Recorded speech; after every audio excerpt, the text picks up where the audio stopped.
I want you to almost just imagine your own suffering or the suffering of the world, the suffering of humanity, the metaphor and the image of a human being that's on the ground in pain, suffering, wounded.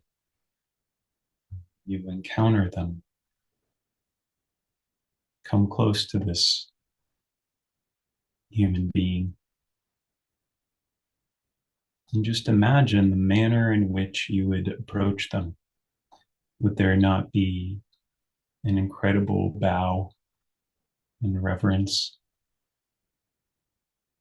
a slow kind of pace? Would you not be interested and curious about what they've been through, what they're facing? Would you not speak from your heart?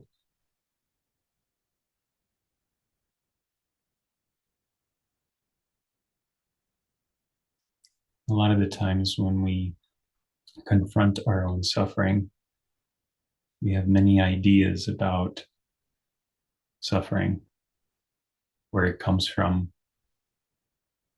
how we should get rid of it, heal it, get beyond it, how something's wrong or off if we are suffering.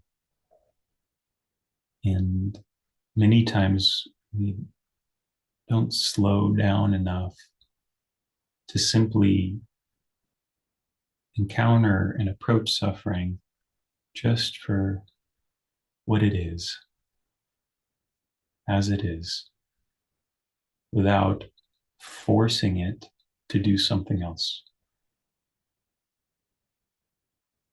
It's as if we would come up to this individual that's suffering and in pain and say, hey, you're not doing it right. If you just did this other thing, then it'd be better. But that's what we do so many times with ourselves. We have certain goals, certain ideas, orientations that we impose on our experience, that we impose on the moment, that we impose on our pain, difficulty, suffering, the places in us that can't quite get up or stand up or make it happen or evolve or grow up. And so the first part of it is I'm suggesting that we shift our approach, the way that we make contact and we touch that part of ourselves.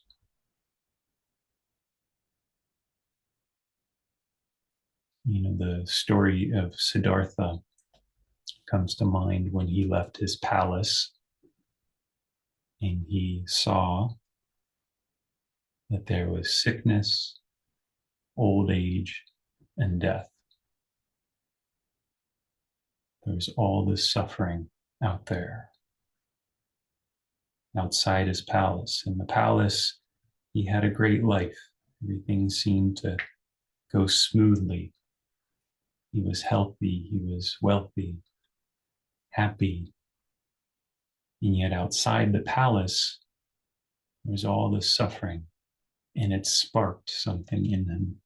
So when we're in the palace of our own ideas, what's already known, our automated responses to the world, when we're continuing to kind of lie to ourselves about what we're carrying, we can ignore suffering or keep postponing that there are parts in us that really struggle. But there's something that happens in our heart and in our soul when we see suffering for what it is, when we make that choice to come face to face with it. And I'm not suggesting that we indulge it either, because we can do that. We can dive headfirst into suffering and continue to think and mull over all the painful things that we've experienced, all the ways that our childhood wasn't quite what it could have been. It could be betrayal, it could be hurt, it could be fear, whatever it may be. But I am saying that there's a way that suffering actually draws something so important out of us.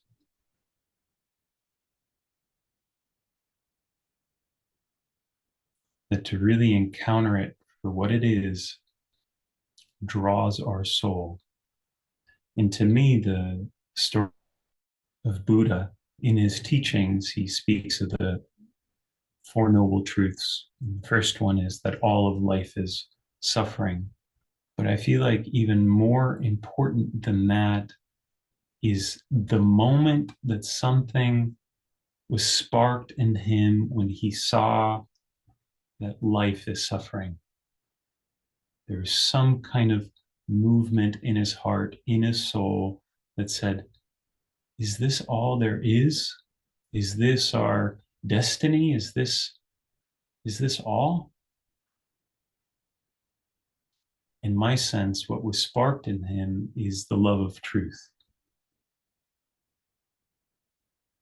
That he really wanted to know what is suffering.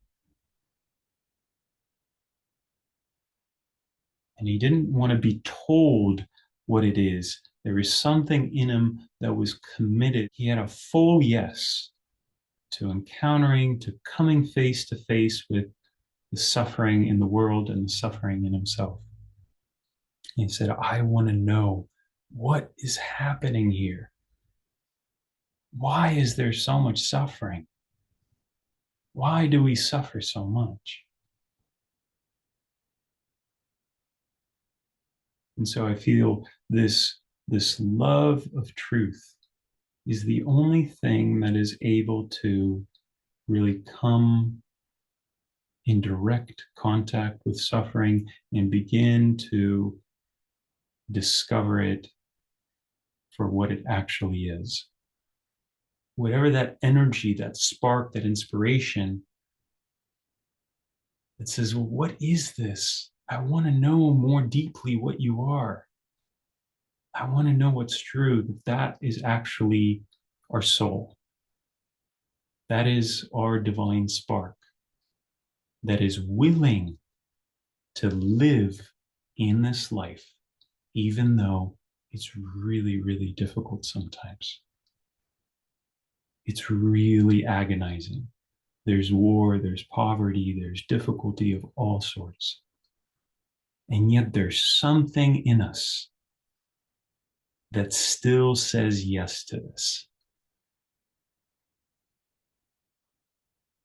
I want you to just imagine, and I'm not saying this is how it is, it's more meant to be a pointer, something that evoked something out of you.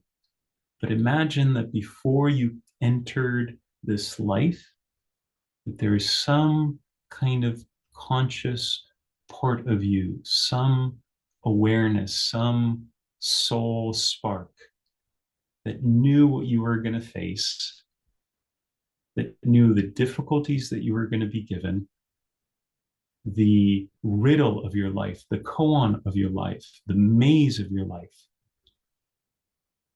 It saw the template of it, it saw all of it, and it said yes anyways. It said yes anyways. I'll do it. I don't succeed, right? Because that's what culture is teaching us. It's all about success. It's all, even in spirituality, it's all about enlightenment, right? And so then we impose this idea of enlightenment, which means we don't suffer. And so anytime suffering comes in, we kind of try to get away from it. Oh, I'll just go back to what state I was in a week ago. What happened? Why am I back here? Right? And it becomes its own kind of division. We idealize a goal. We go, oh, enlightenment is no suffering. That's where I'm supposed to be. That's where we're all supposed to be. And that actually creates more division, more separation, more suffering, more resistance.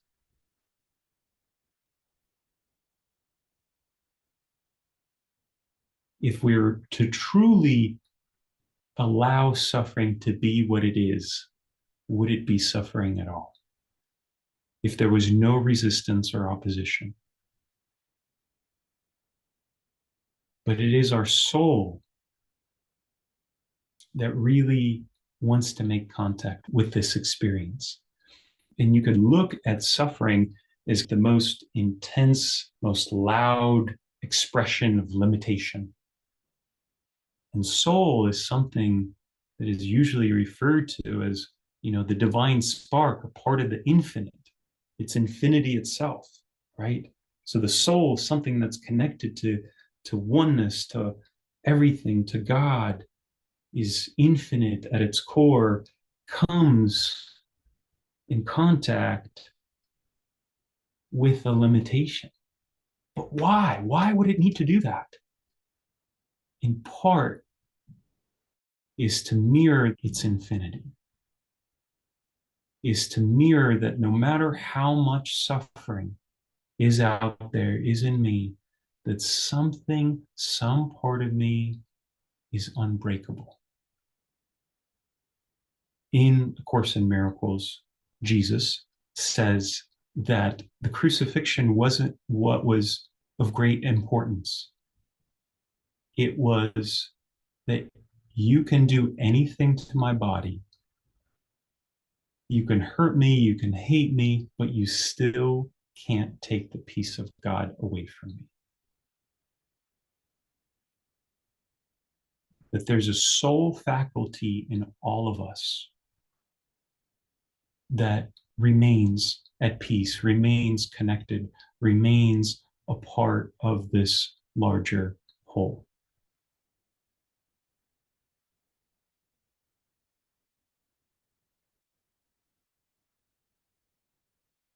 And so then, if we look at it this way, suffering isn't something to get over, get beyond. It's actually its own kind of conversation. Suffering is trying to mirror who we really are. It's trying to mirror the truth of our being.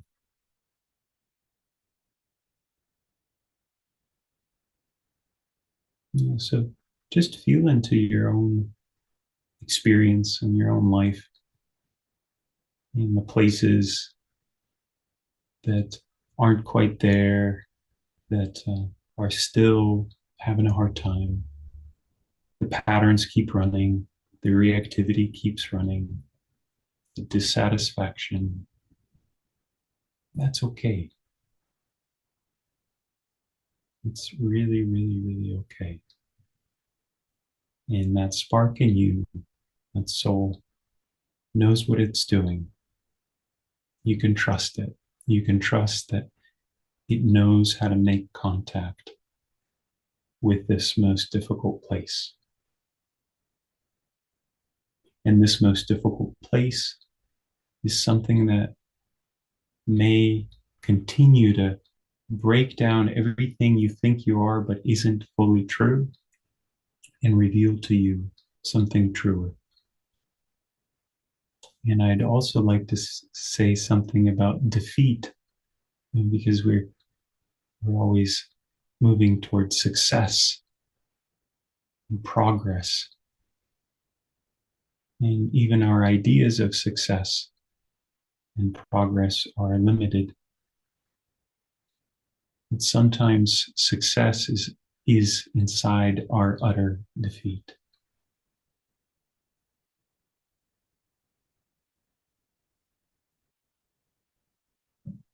That something else takes over, that what is defeated is our sense of needing to constantly control our life, our experience. It's okay to be defeated sometimes. Let that teach us something also.